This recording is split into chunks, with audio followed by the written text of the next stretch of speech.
Hello. Hello.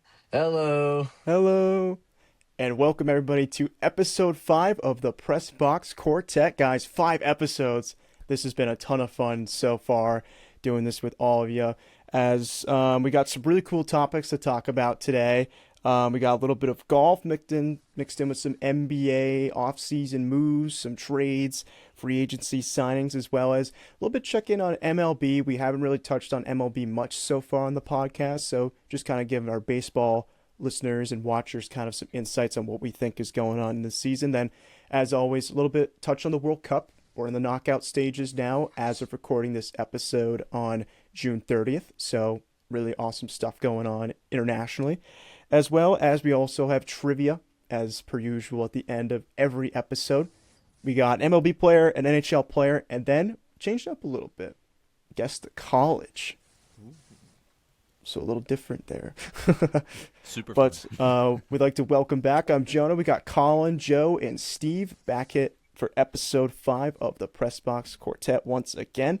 And gentlemen, let's begin back on the links. What a weekend it was for the Travelers Championship.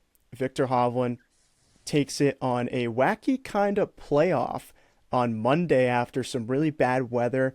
So they couldn't finish it on Sunday. Had to play an extra hole on Monday. Hovland comes out with the win. Scheffler just couldn't make it and force an extra playoff hole. But kind of guys, and hear your thoughts on was really awesome tournament this weekend. Starting with you, Joe.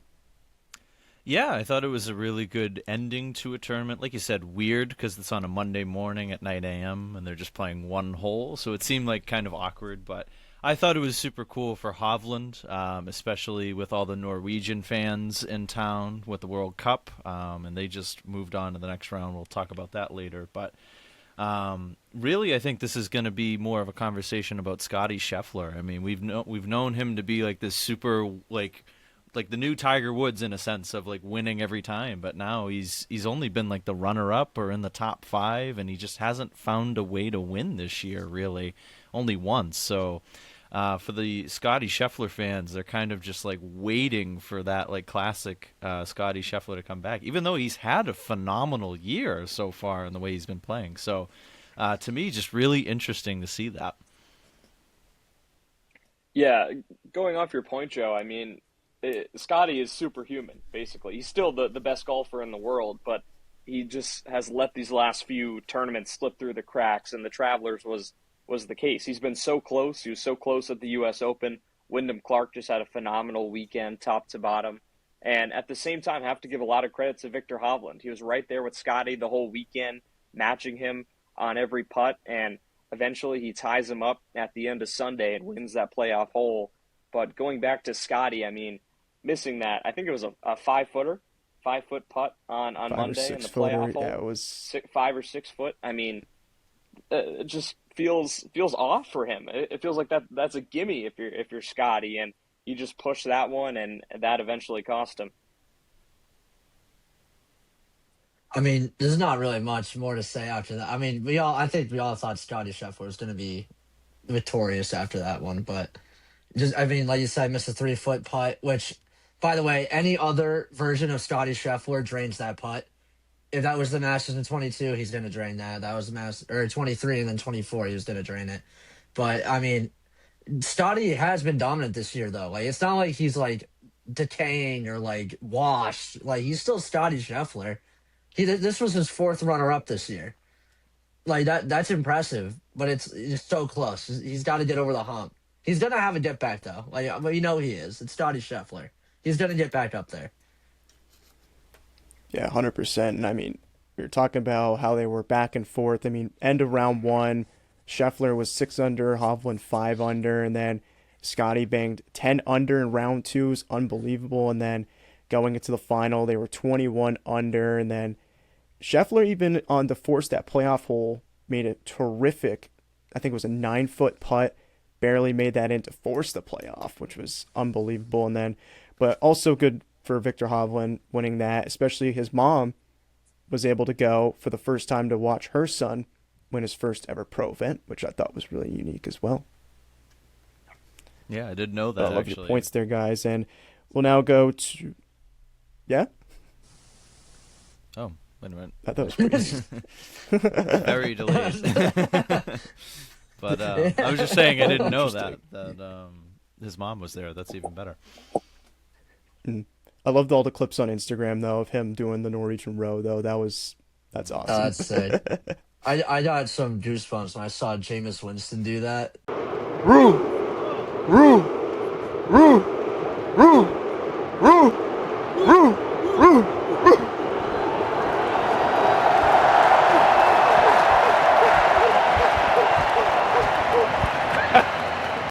You don't know if you saw that clip of him just like holding the drum up and he's just like going for it. It's so funny. Boom, boom, row. Truly, the best entertainer of our lifetime is Jameis Winston. I'll die on that hill. Yeah, Mm-hmm. he's living. He's up to so that. funny. Yeah, he's so funny. Truly one of a kind. But now let's change it up a little bit. We're gonna go to the court and we're gonna go to the NBA. Another big trade just happened, not even a couple days after the Giannis trade, which we talked about in our last episode. But Steve, I know you have a lot built up for this one. But Yeah, I LaMelo do. Ball is no longer a Charlotte Hornet. He is now part of Minnesota. He's a Timberwolf. And the question really is, for Minnesota, kind of, what does this mean bringing in such a high caliber player as LaMelo Ball? Starting once again with you, Joe. This is going to be huge for Minnesota, specifically Anthony Edwards. I think this is going to be an amazing addition for him because looking at the Timberwolves recently, obviously Ant-Man is super great. He's a great player for them, but he kind of lacked that, I guess, dynamic piece to work with the Timberwolves. That was always kind of like that one thing that team was lacking, and they couldn't really catch up to the top teams in the West. We talked about last episode how stacked that conference is, but now you add LaMelo Ball, who I think is going to be the most talented point guard that Anthony Edwards is going to be working with in his entire career. And, Ant-Man's only going to turn 25. He's still very young. I could totally see him having a career year with LaMelo Ball at his side coming up. So the Timberwolves now are another team to look at here in the Western Conference. So I'm going to disagree, and I know Steve is definitely going to disagree with me, but I don't think this moves the needle enough if you're Minnesota. I really don't, because LaMelo needs a lot of shots. And I feel like when he thrived in Charlotte, he got a lot of shots. He was the primary shot taker. Now you have Anthony Edwards into the equation, who is the guy in Minnesota. So I feel like when they collaborate now, the nights that they go off, they're going to be great, where Ant has maybe 40 and LaMelo gives you 31, 32 points. But there's going to be some nights where there's going to be a stinker, where Ant can have some brutal games. We've seen him in the playoffs where he should put up at least 28 points. He only drops 16, if that. LaMelo Ball could have the same sort of night. So what are you going to do when they both drop a stinker and they don't have a ton of depth compared to the Western Conference? And they gave up, I think, a key asset in Naz Reid. He averaged about 13 points per game last year. He's a pretty good big. They're a guard-heavy roster. Now they're banking on a 34-year-old Rudy Gobert to be healthy and be effective, who's great defensively, but only scored about 11 points per game last year. So I think all in all, like I could be wrong, and this works out for Minnesota, but I just don't think it's the move that they needed. I think they need to make an extra move to really assert that LaMelo was the right trade for them going forward. Yeah, I mean, coming from a guy who, let me tell you, I'm a Celtics fan, yes, but my favorite player in the NBA is LaMelo Ball by far. And it's not because of how successful he's been in the NBA. It's not because of I feel like out of all the NBA players right now, the one player that at least I followed from high school to overseas to Spire and now in the NBA, it's LaMelo. We've all seen LaMelo develop since he was a little kid, as he's literally our age, but you get the point. But look back at this trade, right? So Minnesota gets LaMelo Ball and Josh Green, but they give up Naz Reid, a 2033 first round pick. That sounds so weird. 3 first-round pick swaps and 3 second-round picks. That was a lot. That is a lot for LaMelo Ball. A lack of defensive guard who is very injury prone. He is a fantastic talent. LaMelo has the talent to be really good in the league, which I still think he is. But after 6 years of being the face of the Charlotte Hornets, he has no playoff experience. The furthest he's ever been was literally last year against the Heat, where he hit the game winner in the play-in. That's it. And then he got smacked by Orlando in that second round of the play-in. But I'm gonna say the Charlotte Hornets are the winners of this trade. I mean, it's close because you give away a player who is at the top of their skill set. It is very rare you see a player traded at their peak value. Like LaMelo just came off his best season ever because he wasn't hurt. He's been hurt every single year. So it's kind of interesting to see Charlotte's side of things, of like their new build of, all right, we got Brandon Miller and Constantinople. That's our new team. We're not focusing around LaMelo Ball anymore. We're going to get a bunch of more role players because LaMelo's a great player. That dude does not pass the ball at all. Like, he really doesn't. He takes a lot of dumb shots where it's step backs from all the way from the half court line. And if he wants to succeed in Minnesota, it's going to determine whether or not he changes his play style. Because him and Ant are not going to play well like that at all. LaMelo's got to learn to play also a new set of coaches. The Timberwolves have been on the cusp of the finals every single year. Was this the move to do it? I don't know. We said the same thing about Jalen Brunson when he got traded to the Knicks. It's like, what were the Mavericks thinking? Like, what are the Knicks doing here? Like, I don't see this. Same thing with the Clippers with SGA. It's like, what are the Thunder doing? They just got rid of an MVP candidate of Paul George, just some guy we've never ever heard of. And it's like, well, now both those cities are champs. Maybe it's Minnesota's turn. But the recent info that we have, LaMelo's not the most team-based guy. Even though he does average like 8 assists a game, his numbers are going to get lowered. It's just whether the fact it's going to benefit Minnesota more. And that's my take.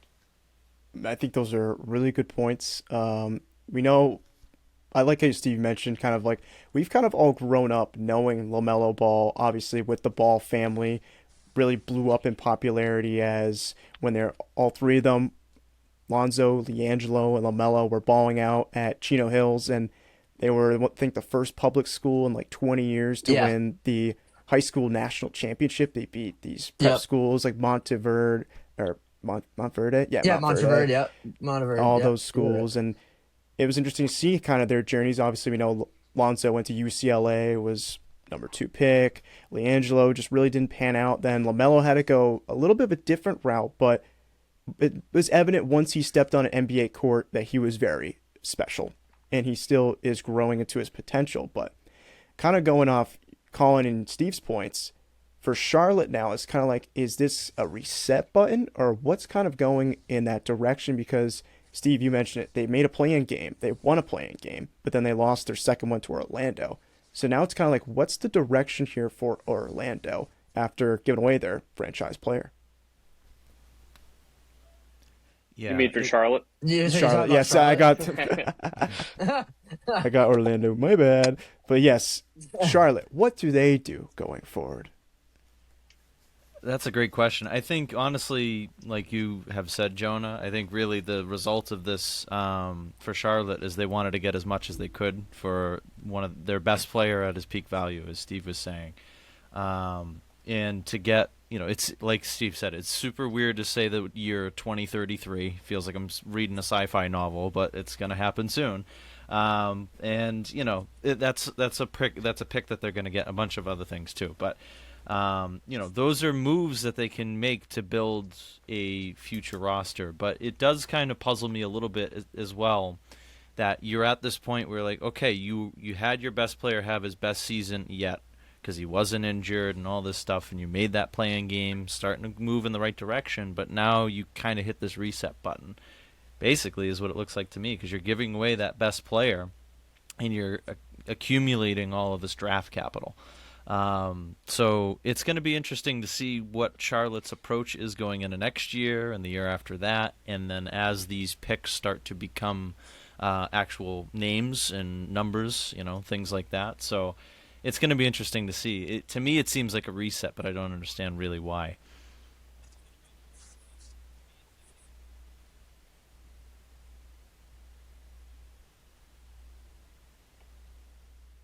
I mean, at the time, it definitely felt shocking with the Hornets trading LaMelo, but I think the more that we talk about it, that they're going to have some valuable assets, like Joe talked about, and they got Nas Reed out of it, who I think can be a nice veteran presence. And Steve mentioned the young core of Knipple, Brandon Miller. You also have Kobe White in there, who is a very good player. I'm very high on him. I know he hit some big shots against the Miami Heat in that play-in game. And they just had a nice season with the roster that they had. I mean, 44 and 38 for a team that I don't think many people expected them to play that well last season necessarily. They were a pretty good team in the East, and they've got some young pieces. I know they have Kalkbrenner out of Creighton as well, so he could maybe flourish a little. I don't think he's going to score a ton of points, but he can be a good rebounder, good defender. That's what he was at Creighton. So I think they have something to build around, and then you add in all those draft picks. And clearly they can draft well. I mean, they drafted Knipple, and he was a runner-up for Rookie of the Year to his Duke teammate in Cooper Flag. Yeah, I mean, I would even argue Knepel should have won it. I mean, I know Flag's numbers were better, but like, where was Cooper Flag at the end of the year? The bottom of the barrel in the West, where it's like, Good point. Charlotte just came off their best season ever. See, that's my problem with awards nowadays. It's like, oh, this team's got like, it's just averages now. It's like there's no winning within these votes. It's like, oh, this guy's got 30 points. Clearly, he's the best team in the NBA or best player in the NBA. Like, no, it's not. If I was a voter for all the awards, I think Jokic would have been like an 8-time MVP by this point. Like, he's not only like dropping like averaging triple doubles. You got to look for his team. He's leading his team to a top 3 seed every year. Or it's like now it's kind of like, all right, Shai Gilgeous-Alexander, okay, good. He's averaging 30-something points. Happens to be the 1 seed, and it's kind of like, all right, yeah, we'll just give him the award rather than just like taking in the entire environment with like the entire league. It's like, yeah, SGA's got the best situation for him. He's on the Thunder. He's a leading option on that team. But then it's like, yeah, he subbed out within the last 8 minutes every single game because like everyone around him's so dominant. Whereas it's like Knepel, like they had way more of a fight to get to that play-in than I thought OKC did on the 1 seed. But that's a conversation for another time. But I mean, back to the original point of Minnesota or Charlotte's point of getting rid of LaMelo Ball. It was just time for a fresh start, and that's not a easy decision to make. It like for any team to get rid of their star player like that. But I'm excited to see what the new build is. I mean, you mentioned Kobe White, UNC legend, Con Knepel, Brandon Miller. I mean, it's a good roster. Now you have Nas Reed coming off the bench. If I'm Charlotte, I'm keeping him as a 6-man. I feel like it would ruin the chemistry if you put him in the starting lineup. But I'm excited to see what the Hornets have. To me, I think their ceiling is pretty much the same as last year. I think that they're at most a play-in team. I don't really see them making a seed of 1 through a 1 through 6 seed. Yeah, and then kind of just one final little fun question. Just who do you think maybe could, I know, Steve, you just had your point there, but who do you think could have a better overall season? You think Minnesota finally breaks through and makes it to the finals, or do you think maybe Charlotte can maybe secure a top 5 spot in the East? I mean, between the two of them, I think obviously Minnesota's the answer because they have more of that kind of playoff experience and the roster to get far in the playoffs. But I'm excited to see what this move does specifically for Anthony Edwards. I know, like, is LaMelo going to make that much of a difference? We'll have to see. I think he has a lot of talent, and if he stays healthy, he can really make an impact and make a lot of good nights, but he can also put up a stinker too. But I think a big thing for Anthony Edwards, what he was always saying, toward the end of the year is, he's always been like that face of the franchise, at least when he's been there, which means he drags a lot of attention from opponents' defenses. So he's getting double teamed a lot.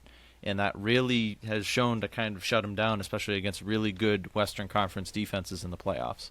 But if you have another talented player that can maybe draw some attention away from him, it might free open a lane for him to operate. Maybe driving up to the basket or even from three.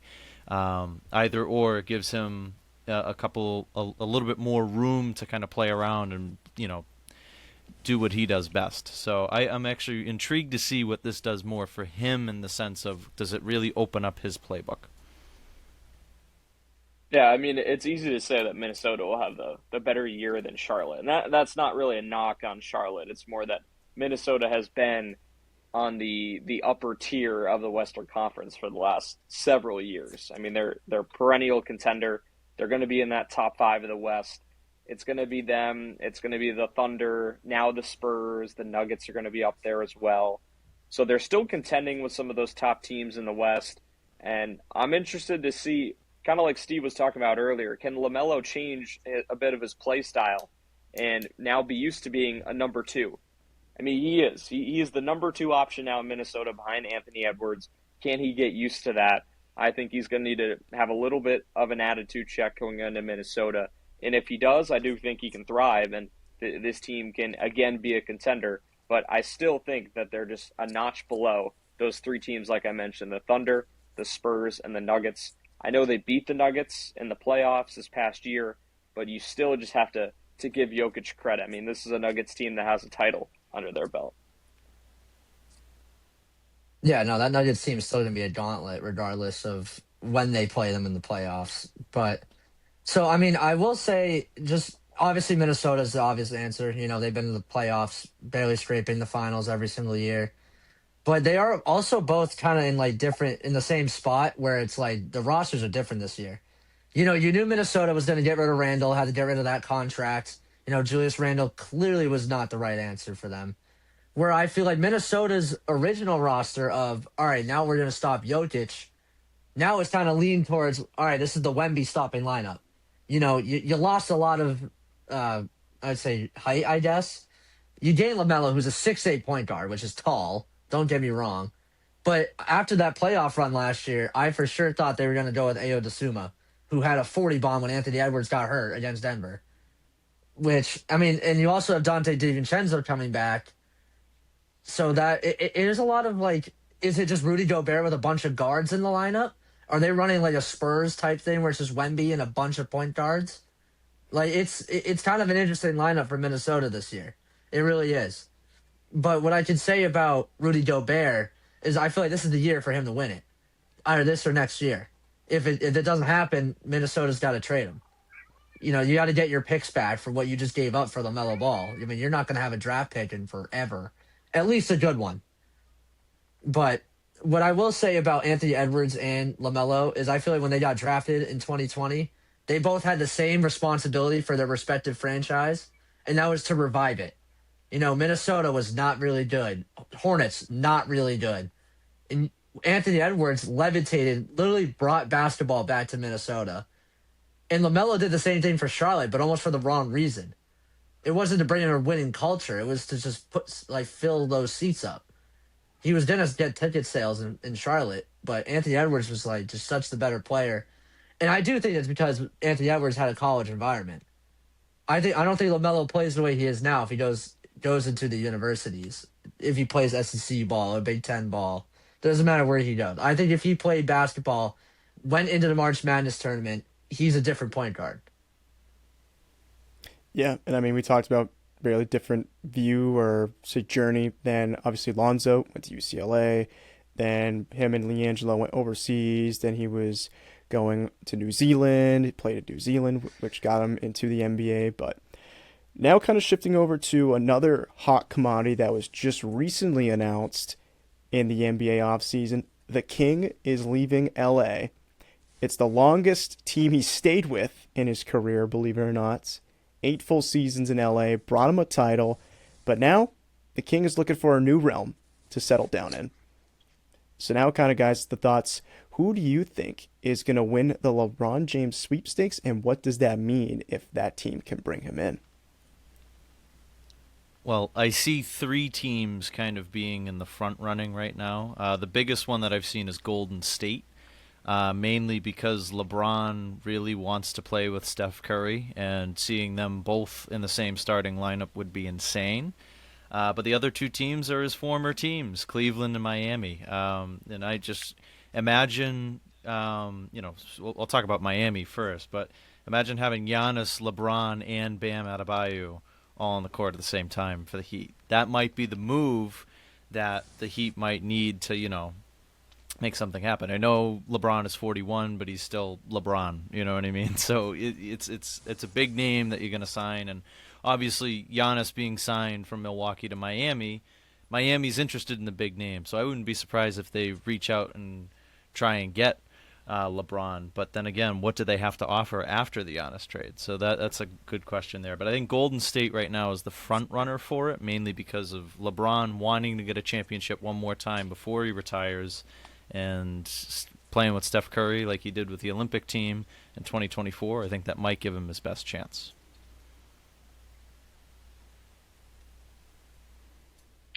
Yeah, I mean, it feels like Golden State would be the most entertaining option, like you said, Joe. I mean, teaming up with Steph Curry, both at the end of their careers. Can't imagine that they're both in the league for that much longer, like maybe a few more seasons, if that.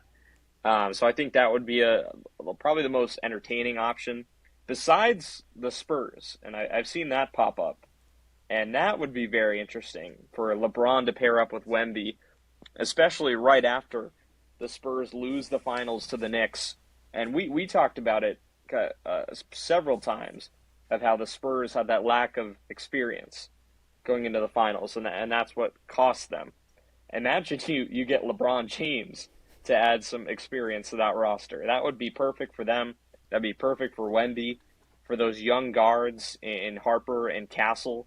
So I think him on the Spurs would be a very entertaining option, as well as Golden State, just because of LeBron and Curry, just like Team USA.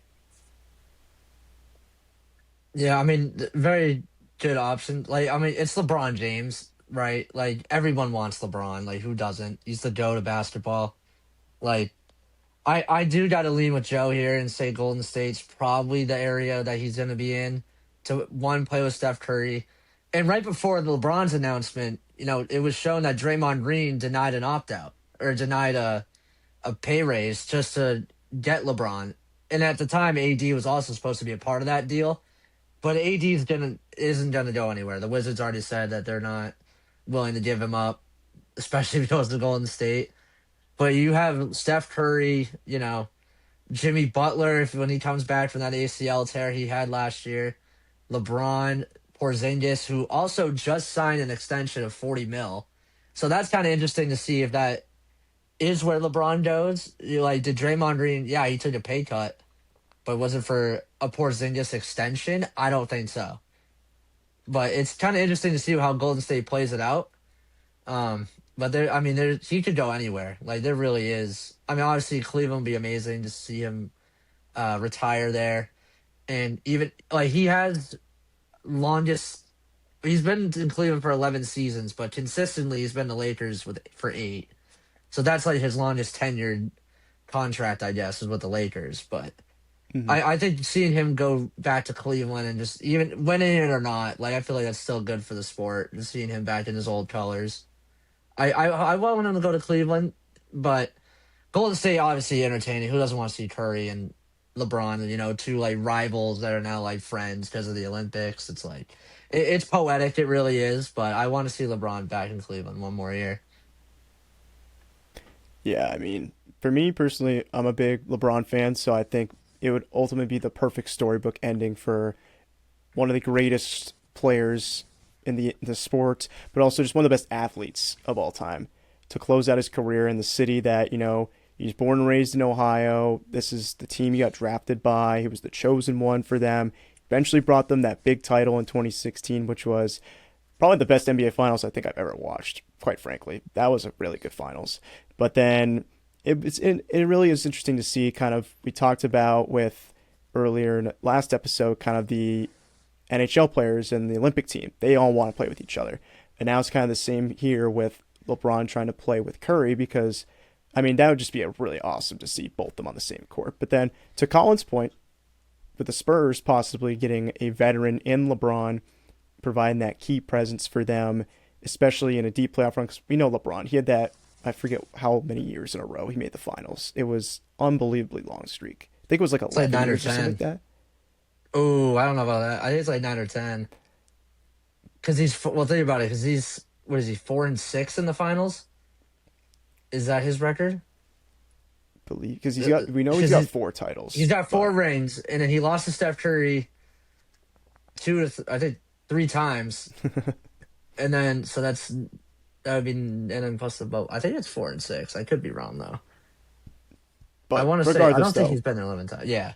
Yeah, but regardless though, he's been one of the best, and he can obviously carry a team to the finals if he need be. But obviously, at his old age, this could be the last ride for him, and it would be awesome to see him get a 5th ring, and possibly with Curry too. That would just be amazing. Or Wemby getting his first.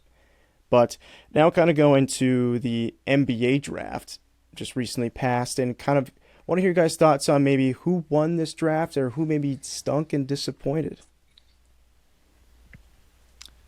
I mean, for starters, with the Wizards getting AJ DiBiase, I think that's a great. Obviously, you're getting the first overall pick, so that there's a lot of hype behind that. I'm excited to see what the Wizards do.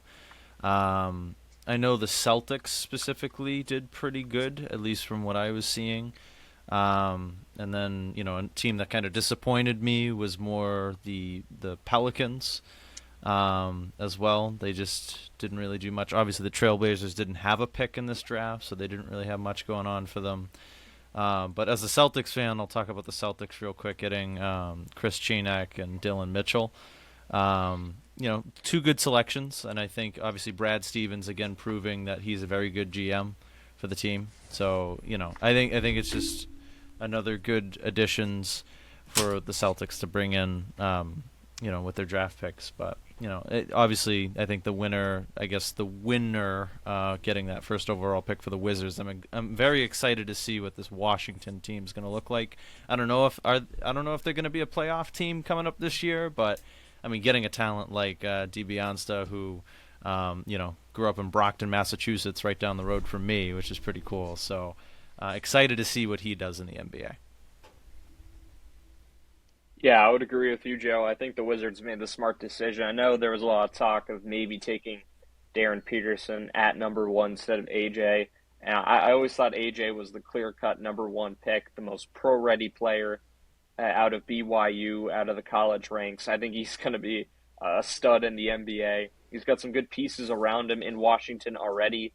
Trae Young does decide to come back.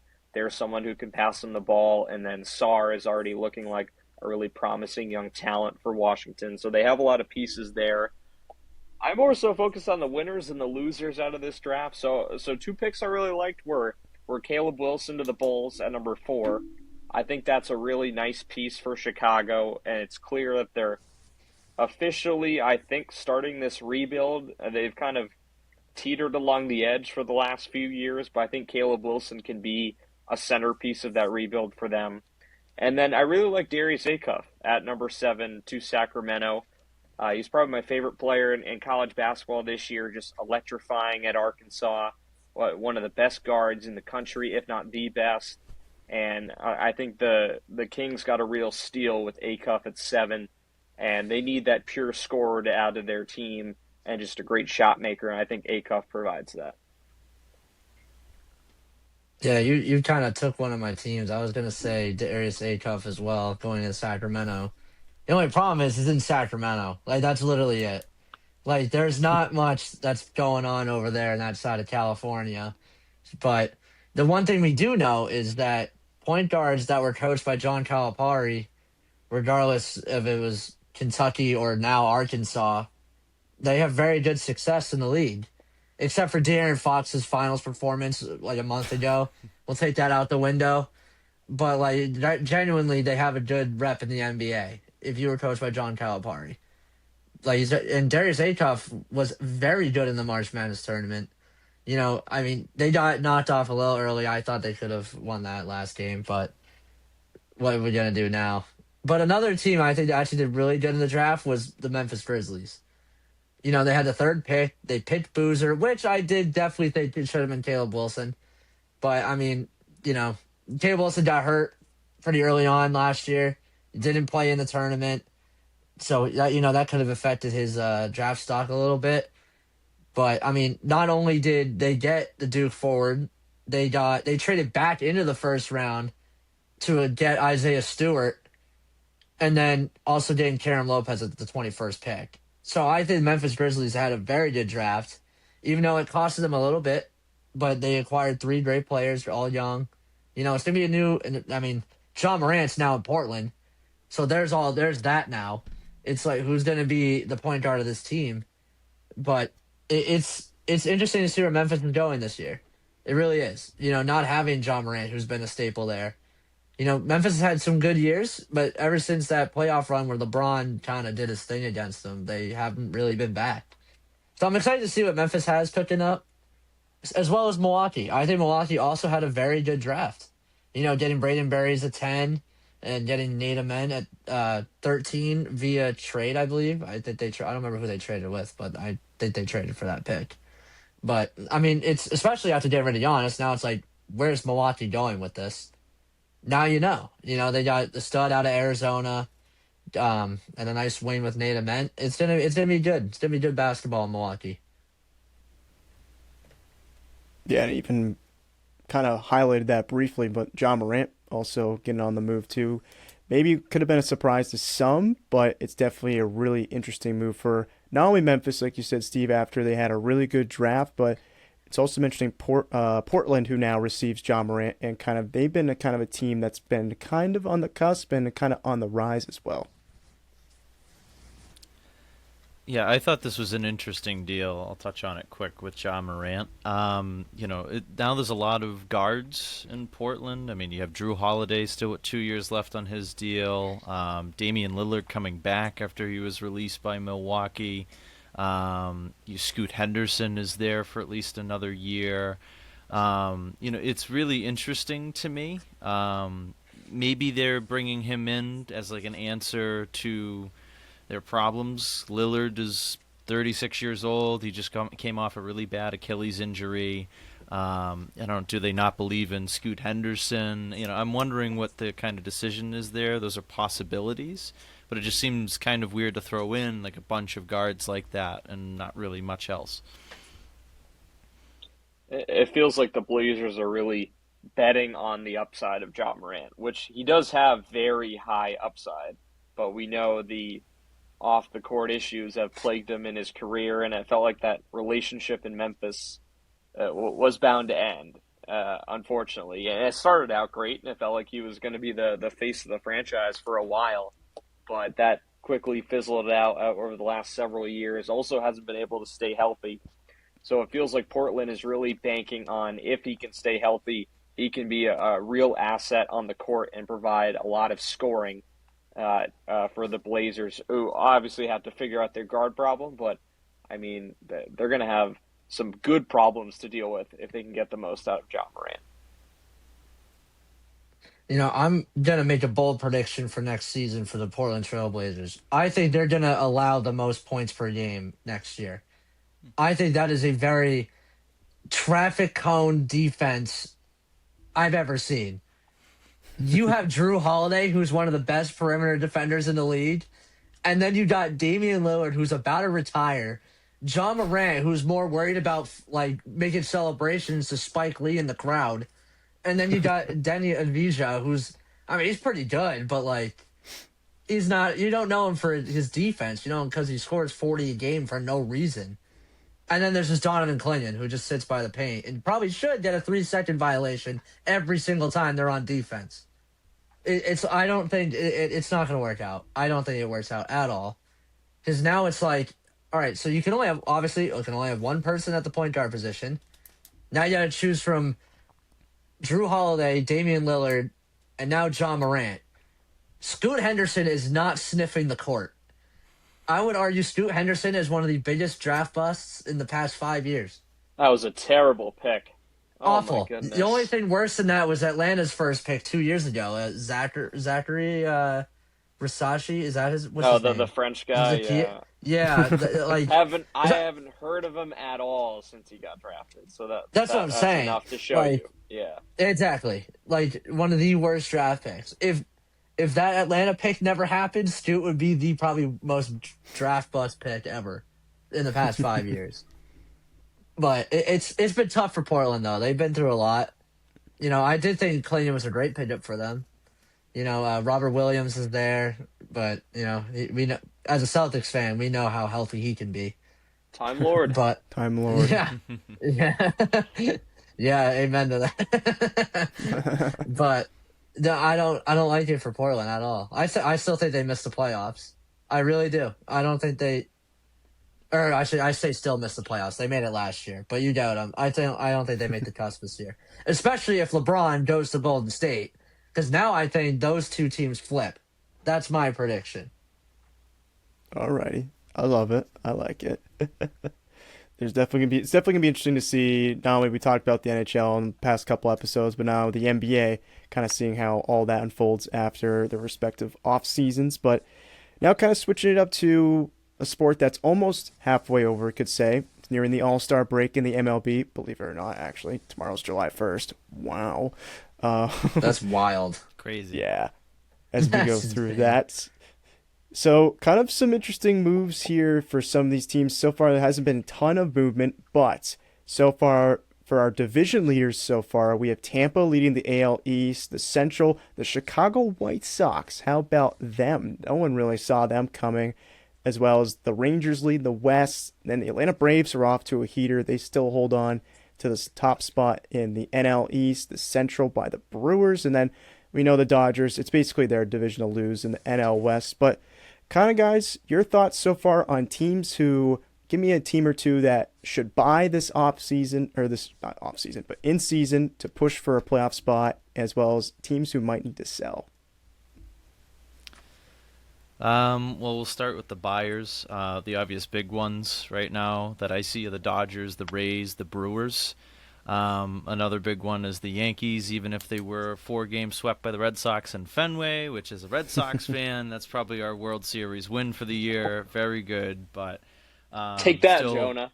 Yeah, I knew this was the one coming. Yankees fan. But what was I going to say? Yeah, even with that, the Yankees are still a very good team and are leading the wild card race by a long shot, and they're definitely competing for that AL East crown with Tampa Bay. So if they can sign a player to get the edge over Tampa Bay, that would be huge. It depends on every single team's specific needs, but I think a specific player to really look out for is Tarek Skubal. I think he's going to be on the move from Detroit, and I think he could be a missing piece in a lot of those teams' specific rotations. Specifically the Dodgers, which I don't want him to go to the Dodgers because that's another great player going to the Dodgers, which has Yeah, happened don't so even many put that in the times. air. So, Milwaukee's another good one to throw out there because they're trying to compete in the National League as well. He could don the pinstripes too, which as a Red Sox fan, I wouldn't want to see that either because it's another great player going to the Yankees. But those are definitely some landing spots for him. Definitely look out for Skubal in kind of the talks of this deadline. I think he's going to be on the move from Detroit, who's, they went to the playoffs last year, had a really good team, but they've really kind of had an off year this year, and it looks like they're starting to think about moving on from him. Yeah, I mean, going off your point, Joe, it feels like that's the biggest piece at the deadline is Tarek Skubal by far. And I know he was hurt recently, but he just came back from injury and didn't look like he was injured at all. He's back to full speed. He's back to full health, looking like the Cy Young candidate he does every year now. And, I mean, if you're the Tigers, it feels like now is the time to unload him. You're 13 games under 500. You're 9 games out of first place, 6.5 out of the wild card race, and he's at his peak value right now. I mean, Tarek Skubal is at his best, probably the best pitcher in baseball right now, up there with Shohei Ohtani. It's right up there. He's right in the mix. So, I mean, like Joe talked about, it feels inevitable he's going to be a Dodger or a Yankee at some point. And I feel like that's going to break baseball, unfortunately, going to either team, especially the Dodgers. And that will cause the lockout just by itself. But the Yankees too. I mean that would be the arm they need. And honestly, if the Yankees do get Scooble and they don't win the World Series, then I'm just tired of hearing that, oh, it's their year, that they didn't get their guy this time.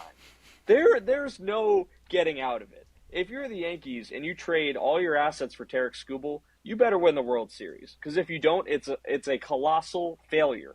You just traded for one of the best arms in baseball. You gave up probably a lot, I would assume. A couple top 10 prospects, maybe one or two players you can put in the lineup. And if you don't win anything, then it doesn't mean anything at all. I don't want to keep hearing the Yankees will be back every year. They just got to keep Aaron Boone and Brian Cashman. And I mean, Jonah, you'd be frustrated if you get Scooby and don't win a World Series. If the Dodgers do, it's a lock. They're already going to win the World Series. It means it's probably going to be a 4-game sweep instead of they win in 5, whoever they're going to play in the World Series. But I'm interested to see where Scooby goes. I think there's going to be a lot of suitors, and it's going to be a very heavy price. I know Tampa is leading the AL East, but I don't think they're going to mortgage their future to get Scooby. Milwaukee, kind of same thing. I mean, they've had a really solid year, but they're relying on their young pitching and Mizorowski, Kyle Harrison, just to name a few. So it feels like those heavy hitters and the Dodgers and the Yankees will be at the top of the race. I mean, I couldn't agree more. Aaron Boone is an absolute squid. I hate that guy so much. Like, oh God, I can't even. I don't even want to fact that mention his team name. lost 4 games this weekend to the I lineup loved the it. Red Sox trotted out. Yeah, I was in Anthony Boston this weekend, dude. It was Ziegler, electric. Yu-Chang, like some nobodies in the Red Sox lineup. I know the Yankees are hurt. I know Judge is hurt. Stanton's hurt. A few others are hurt. Fried's gone. But Fried's gone. But, Yeah, true. I mean, how can you lose all 4 like that at Fenway to that roster? How bad the Red Sox have been this year. Yep.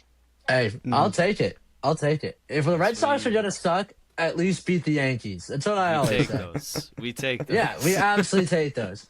Like, I was in Boston on Saturday, and these like English people were from England that came down for the World Cup, and they were like looking at us like, "Oh, dude, the Yankees suck, man. We hate the Yankees, man. They suck." What? Bro, what are you talking about, man? And I'm like, yeah, I don't know. I don't have an English accent. No, I loved it. That was funny. I don't have one. I have no knowledge, dude. But I was like, yeah, dude. Well, yeah. They're like, oi, lad. They're like, yeah. Like, there was some guy from Ireland rooting against the Yankees. I was like, this is fantastic. This is what baseball's about. This is poetic. But like, to answer your question, Jonah, enough with the. Well, you can never get too much Yankee slander. But I know, I get it every day, man. It's okay. but I would say a team. First of all, I hope both of you are wrong with Stubble, the Dodgers or Yankees. That would. I don't think I'd watch baseball the rest of the year if that was the case. I hope I'm wrong But too. Yeah, I I'm on think an one instant team stance that. on that. Oh yeah, okay. One team I think needs to like buy in is the Mariners. I think the Mariners, they stand second in their division behind the Rangers, I believe. Mhm. And they desperately need to stabilize that bullpen. I mean, they don't really have good pitching right now. I think Munoz Munoz, is that how you say his name? Andreas Munoz, is that how you say it? Yeah. Yeah. I think he's got like almost a 5 ERA with like 5 blown saves. Like that's just not how you win playoff games. Especially after last year where they came so close. Because I think all of us were like rooting for Seattle at that point. We were like, dude, I want Seattle to do it so bad. But I mean, they gotta get some players, man. Like they still, even though they're like always like pretty good, is you have J-Rod, you got all these guys, but they're still kind of lacking in like some departments of like pitching. I think they could use a right-handed hitter, like a powerful one. Other than J-Rod, obviously, or maybe even a lefty. Like maybe Jarren Duran and Chapman can make that team work. As much as I would hate that, because I'm a Red Sox fan, but I feel like for the benefit of Seattle, Duran and Chapman might not be a bad idea. Yeah, and I mean, from my standpoint on the scuba one, it's more seemed like it's gonna be a rental, and unloading the farm system for a rental, that for me is a little interesting because scuba, when his time is coming free agency, he's gonna be a lot of money. And I know with the CBA agreements all in talks, it's gonna be interesting to see how maybe contracts could restructure. So maybe it could be a worthwhile gamble. But one other team I did mention seeing was Atlanta could be in on the Scooble sweepstakes, which I think, imagine him with Chris Sale in that rotation. Man. That could really rival maybe the Dodgers pitching and possibly the way Atlanta's been swinging the bat this year. That could be a great NLCS rematch. Still smells like a Ronald Acuna Jr. ACL tear, though. Unfortunately. Yeah, I mean that dude is just so unlucky. Like that dude has a ring, and he didn't even play in the games at all. He didn't play like most of that season.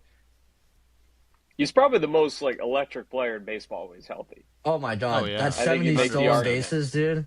Mm-hmm. 70. He's up there with Tatis for sure. Oh yeah. Well, at least Tatis is on the PEDs, that's for sure. We know that. That 80-game suspension last year. Like, okay.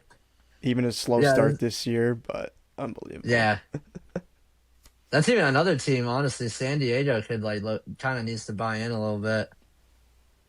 I But, feel like every year I hear the Twins are going to sell, Yep. and it doesn't happen. So I'm not sure if this Yeah. is the year. I mean, Joe Ryan last year, there was a lot of traction with that. It feels like there's a little bit this year, not nearly as much as last year.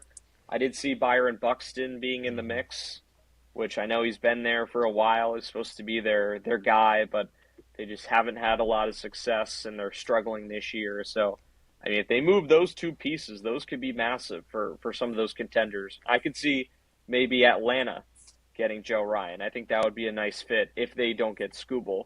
Joe Ryan can really help that rotation. Yeah, and then two other teams that I'm thinking of sellers are the Giants and the Mets. They've been at the bottom of the NL. Very sad seasons to watch. One name that I was doing a little bit of research on, like, okay, what are some names that the Giants could get rid of? Ironically, I'm seeing Rafael Devers on that list, which really kind of puzzles me because of how big his contract is. Who's gonna want to take that contract? This is why these big contracts, if they don't work out, you're shooting yourself in the foot. I don't know who's going to want to take that, especially with how he's been in San Francisco. It's been abysmal. So I have no idea what his value is going to be on the market, but some other names from the Giants, Willie Adams, Matt Chapman, Luis Arias, I think those are going to be names you could look at. They're going to want to definitely get rid of some pieces. And then, honestly, for the Mets, Freddie Peralta. And then Brooks Raley, we talked about the Mariners needing a reliever. He could maybe be that perfect option for them, too. So expect some trades from the Mets and the Giants, I would say, as a couple of sellers. Yeah. I got nothing. I've already stated my opinion. That would be pretty moment- ironic if Rafi Devers gets dealt Yep. now, Yeah. a year after the massive trade where, I mean, we're all pissed that he got traded from the Red Sox. He's batting, I actually wasn't, what, honestly. 220 or something this year, 230 maybe. Yeah, he's And it's low. not He's even struggling. it's not he's struggled at the plate, but it's also the fact when you get walked late in the game and the manager wants to take you out for a pinch runner and you just wave him off, and it just creates an awkward situation. So it's all the antics and the attitude with Devers that go along with him struggling at the plate. And then you put him in the field, and he's a liability. I mean, he's an awful third baseman, and he clearly doesn't want to play first base like at the end of his days with the Red Sox. So it's That was just so a tough dumb. situation. That was so stupid. I remember like seeing that, and I was like, bro, like, come on. You're not going to play first. Like, this guy was like the complete opposite of a vacuum at third base. He was so bad. Like, he had the most error percentage, dude. It was abysmal watching him play that position. It was a miracle every time he threw it to first without bouncing it in the dirt. Oh my I God, mean, I would have to wait for that TV to go to commercial that I knew he got the out. Like it was so bad. Like he's a great hitter, yeah, but I swear, oh my God. I feel like every time I watch a Red Sox game, I see Rafael Devers like worst game ever. Like he'll go 0 for 4 with 3 strikeouts. But like I'm not watching the game. Oh yeah, Rafael Devers hits a grand slam in the 5th inning. It's like, oh great. He just doesn't perform well. I've never seen it in my life ever. Never seen it. Like I wasn't too mad when we got rid of him. I was like, have fun, San Fran. There's like the time was, yeah, and Bregman was now just this so is much better. it's a failed experiment for the Giants now. It is. I mean, at the time for us, it's like, dude, we got a Gold Glover in Alex Bregman, who's been to the playoffs, who's won the rings. Like even though he cheated, yes, that did happen. But I mean, I was so excited seeing him in a Red Sox uniform. That was his team growing up, I believe, was the Red Sox. Yeah, and now it's interesting to see maybe Devers a 220 DH bat. Who wants that in the market? You never know. I But doubt if there's a varsity team down the road that could use that. oh man. But now segueing back to our final topic before we get into our trivia, we got World Cup updates. So obviously we're in the knockout stages now. We had some really crazy penalty kick finishes or penalty shootouts, should clarify that, penalty shootout games. But now we're moving some teams into the round of 16, and especially the U.S. has one of their biggest matches in World Cup history coming up tomorrow on July 1st against Bosnia and Herzegovina. It's going to be a very interesting match. The United States, in their last 10 matches against European teams, has not won. They've lost 10 in a row. But guys, I just want your thoughts on maybe a score prediction, or how far do you think the U.S. could go now knowing that they're facing Bosnia, and then after, they're going to be probably facing one of the top teams in Europe? Well, I think this is a big moment for the U.S. soccer team. This is the first time that they've gone into a knockout stage match favored to win, especially against the European team. Bosnia and Herzegovina is not a bad team. They actually are very competitive. In the same group with Canada, they did such a good job there. Managed to get that 3rd place finish, but it's gonna be a challenge. But I think this U.S. team has the talent necessary to move on to the round of 16. I think it's going to be a 2-1 score, and then likely they're probably going to play Belgium, which is another tough European team. I think they can maybe eke out a win there too, potentially in a penalty shootout, which we've already seen 2 crazy results there. Paraguay, which the U.S. defeated 4-1, just defeated Germany, a 4-time World Cup winner in the round of 32. Now, granted, Germany's team this year is not as good as the team that won it in 2014, obviously, but still, it's Germany. Like, you expect Germany to win that round of 32 match, but Paraguay making history and making a huge win there. But for the United States, I could see them getting to the quarterfinals, but likely they will play Spain in that game, and I think that is where they likely will go down. If they somehow win there, I think they play France in the semis, and they get decimated. Because now, to me, I think that entire left side of the bracket is France's to lose, with Germany getting knocked out. I love it. Joe, I would agree with you. I think it's a 2-1 win for Team USA against Bosnia. I don't think it's going to be a very pretty game like we saw when the U.S. when they beat Paraguay 4-1. I think, well, like Joe said, Bosnia, they're underrated team. I mean, they're tough, they're physical, they're going to grind it out. They don't have a lot of like key pieces or really like just jump off the page guys like Pulisic or Balogun with the U.S., but I think they're going to make it tough on the U.S., but the U.S. just have enough speed and finesse with those guys like Pulisic and Balogun. I think Pochettino has just instilled a very exciting brand of soccer to this team, where before with Greg Berhalter is more just make sure the other team doesn't have the ball, and when we do have the ball, let's hope and pray that we can get one behind the back of the net. But this time, it's more they're really focused on. I love the kickoff, and that's one thing that's really caught my eye is they kind of do the coffin corner, like with a punt in football. They put it in the corner and they make the other team work for it, and I think that's really benefited the U.S. I think they get the win against Bosnia. I'm doubtful against Belgium because they have a lot of talent.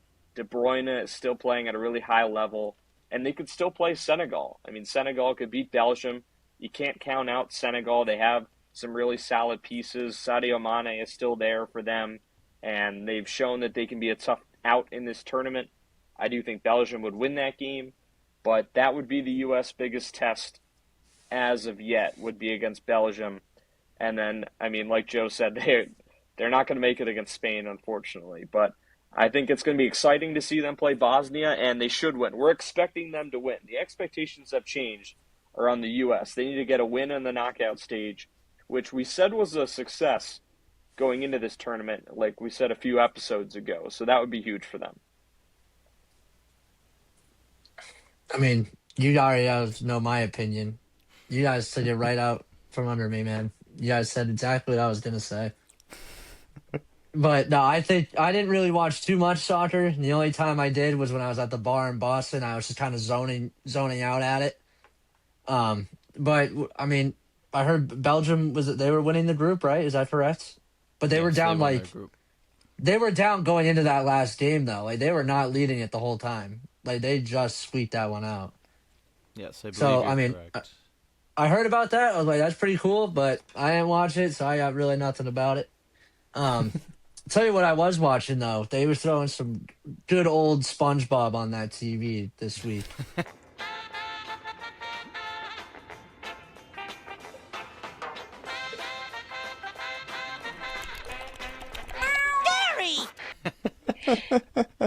I was watching some classic episodes. Let me tell you. Well, the old school ones, the good ones. Oh not the yeah, new yeah, ones? yeah. We're talking like I would assume like the time early 2000s SpongeBob episodes. Beautiful. Oh, prime SpongeBob. Yeah, it was great. It was great. Hell yeah. That got me out of my seat more than the World Cup did. Okay. We'll see how that goes on, obviously, tomorrow, July 1st, when we're filming this episode. It's going to be their USA's biggest test so far in this World Cup. But I like these score predictions. 2-1, I think, is a really reasonable one, and we'll see how it goes. And so now we'll transition over to, you guessed it, game show time. Woo! All right, so today we're starting once again with an MLB player. Obviously, Joe, you spoiled it last time. Let's see, hopefully you don't get this one right off the get-go. So for that, I'm starting with Colin. It's 2 episodes ago. We're still on that. Yeah. Yo, just yell what you want. Well, I'll go with someone we talked about earlier. Go with Ronald Boo!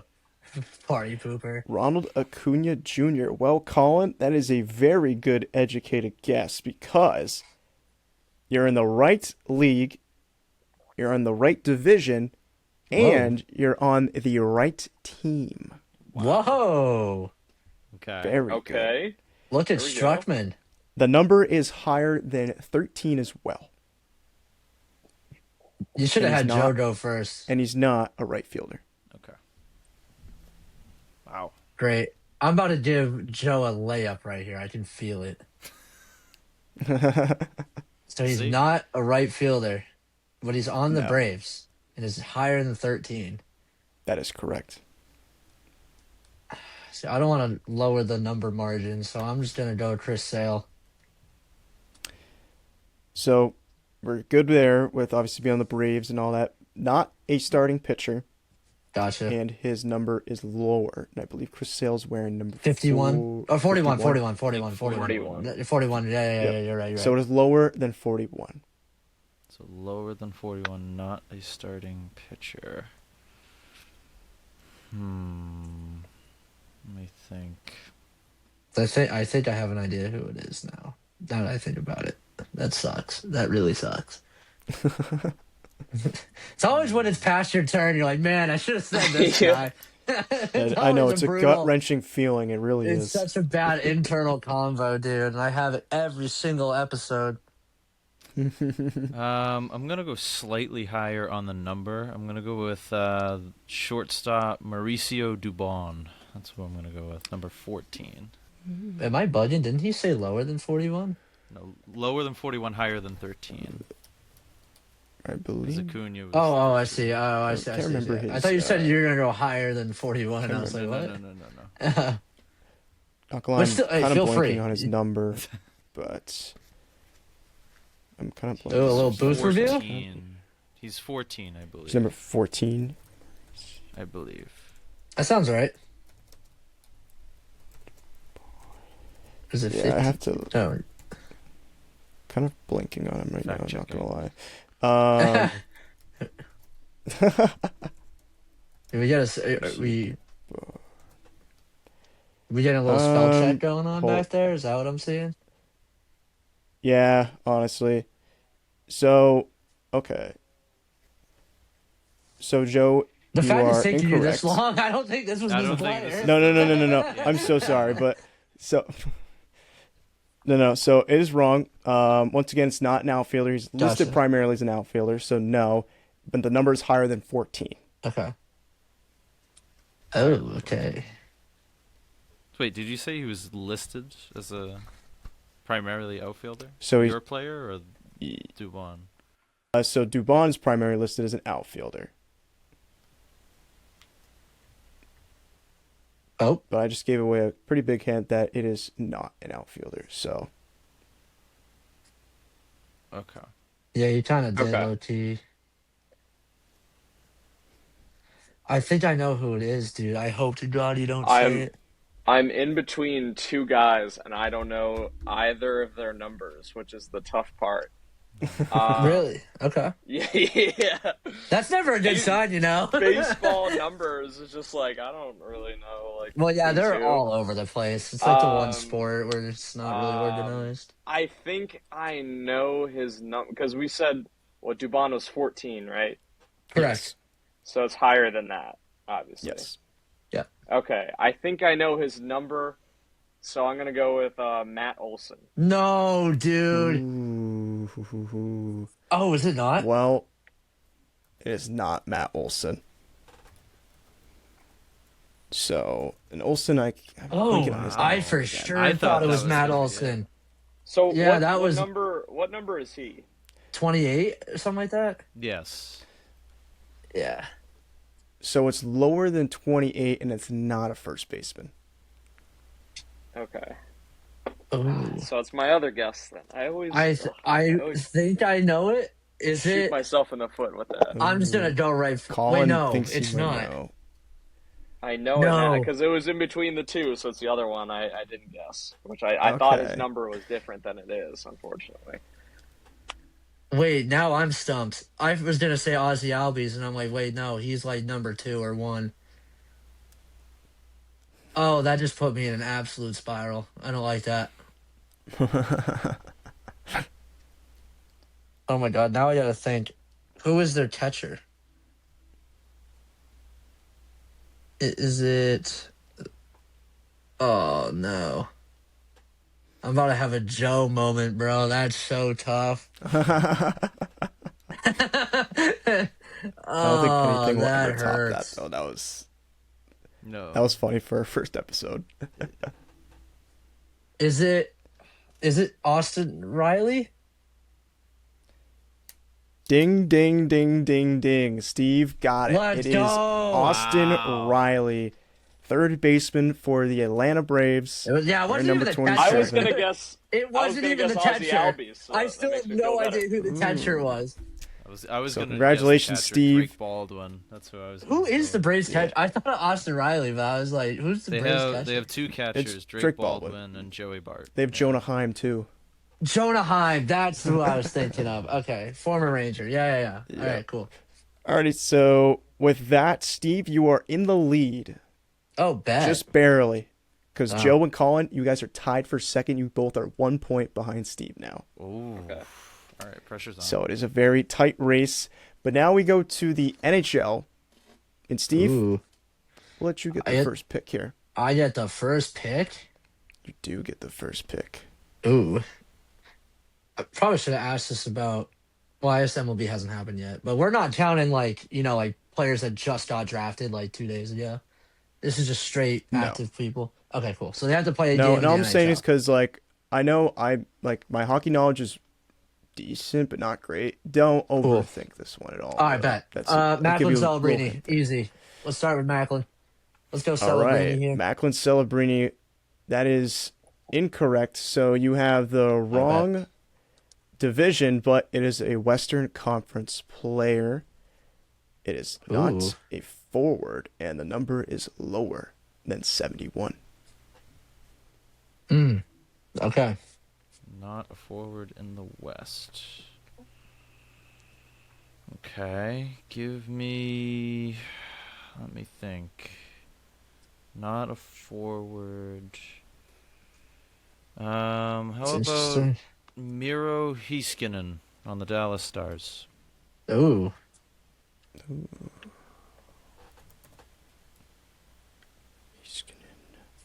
It is not Heiskanen. I'm gonna need a little bit of help here. Heiskanen, position-wise, he is. He is a defenseman. Should Defenseman. be number 4. Mhm. So it is a defenseman. Okay. You're in the right division, and his number is higher Okay. than 4. And I think Colin. See if the brain's working here. All right, so it's higher than 4, obviously, Mm-hmm. in the West. It's a defenseman. I'll go with the one that comes to mind right off the top of my head. I'll go with Cale Makar. Oh. Colin, you've done it. You've got it. Yeah. Cale Makar is our NHL player. So Colin, with that one, takes a 2-point lead over Steve. Joe, you are trailing now, Crazy. and now we're gonna change it up a little bit. So now it's gonna be guess the college, final one right here. This one I yeah. think you guys are going to enjoy. So for time's sake, it's only going to be in the Power Four conferences. So that's the ACC, the SEC, go Big 12, and what's the remnant of the Pac-12? But it shouldn't be too bad. All you have to do is kind of just, throw out what you think it could be. So we'll start off with you, Joe, since you trail in this. What do you got? Okay. Oh, am I guessing the college specifically? Oh, we're guessing a college. Oh. If this I see okay, how this so goes. your player, okay, whatever college I guess, Power Four. I'll go with. Let's go with Indiana in the Big Ten. Okay. Well, that eliminates one conference. It's not a Big Okay. Ten school. Not a Big Ten school. Let's say we're guessing the college itself. Is that what? Mm-hmm. Gotcha. Okay. I thought you were giving us a player and we had to guess the college. I see how it goes now. Okay. That makes things a lot harder, actually. So I feel like if I gave you guys a player from this college, it would be a real no-brainer. Oh, that's a hint. Mm-hmm. Yeah, so, all right. I feel like Colin's gonna eliminate the other obvious one, but Oh, is it my guess now? yes, that would be your turn. Mm-hmm. Okay. Let's go with Jonah's team, Clemson. Ooh. I like that guess because guess what? This team the school, I should say, is in the ACC. Okay. Ooh. So another Let's good guess see. there by Colin. All right. If you gave me a player from this college and it would be easy and it's in the ACC, that could mean a lot of things. Like that like actually, well, there's actually like a lot of schools in the ACC. Like that's not easy. I think I'm just gonna say UNC. It is not UNC. Okay. although they just had a great run to the College World Series, but they fell short to Oklahoma. But it's Yeah. not UNC. That's why I picked them. I was like, they went pretty far. All right, for my second guess, I will go with the arch rival of that school. Give me Duke. Ooh. It is not Duke. I would have been so mad if you put the Blue Devils, dude. We're just gonna be naming ACC teams all night long. Teams, Yeah, dude. Yeah, All right, Let's see it. I'll go with Florida State. Yeah, that's a good one. It is not Florida State. Ooh. Okay. Let's go up and down the conference until we name it all. Yeah, he gave. I'm gonna say Miami. Not Miami. It's not Miami. Okay. Okay, give me All Wake right. Forest. Oh, good poll. It's not Wake Forest, Joe. Dang it. Come on. Colin, this could be your chance to clinch the trivia and the clinch to host next episode. Let's go with Syracuse. Not Syracuse. Oh. Oh my god! Like, I don't want to guess it because it's such a dumb guess. But like, Steve, if you get it, you win by 1. yo, dude, I don't need this pressure right now. Oh my god, I'm torn between. Well, okay. See, like, Notre Dame's tough because it's like we're not in the ACC for football, but it is for every other sport. But like, I Okay, really so- hope you didn't put Notre Dame. For Is that what- sake, say no. Notre Dame is not technically Okay, so it's not Notre Dame. ACC. Okay.